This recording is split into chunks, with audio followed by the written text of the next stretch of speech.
Hey there, so you know that thing you need to do? Yeah, that one. We all do it, but have you ever stopped to wonder, why do we, as pretty smart human beings, actively choose to put things off, even when we know it's probably going to make things harder later?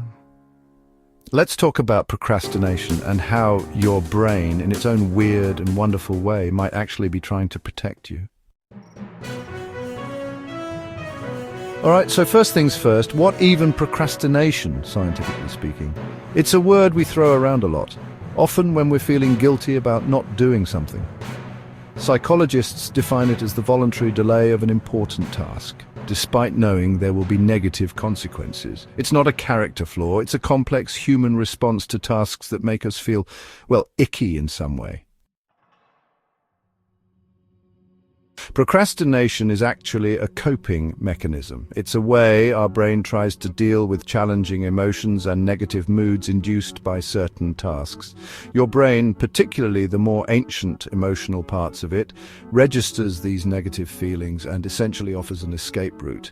Hey, instead of feeling stressed about that presentation, why not check Instagram? The problem, of course, is that the task doesn't go away, and often the negative feelings just get amplified when we finally have to face it, usually under more pressure. Let's get a little more specific about what's happening inside your amazing brain during this whole process. You've got this highly evolved part of your brain called the prefrontal cortex. This is like the CEO of your brain.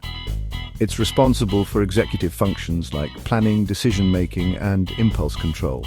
But then there's the limbic system, which is a more ancient, primal part of your brain.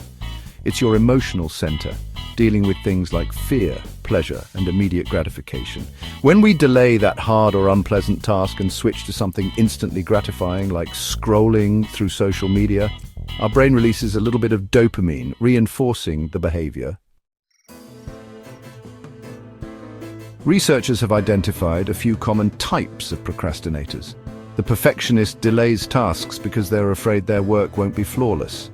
The overwhelmed procrastinator has so many tasks that they simply don't know where to begin. The thrill seeker waits for the last minute because they claim to work best under pressure.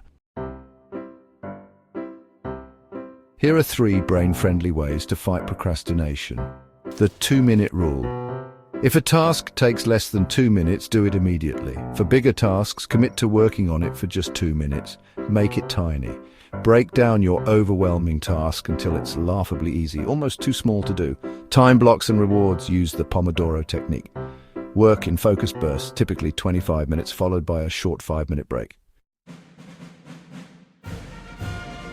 Procrastination isn't about laziness. It's a complex interplay of emotions, fear, habits, and our brain's quirky wiring. Once you understand how your brain works, you can start to develop strategies to outsmart it.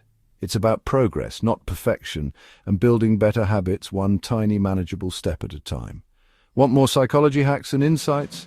Hit that subscribe button and check out our next video on why we lie. Thanks for watching, and I'll see you in the next one.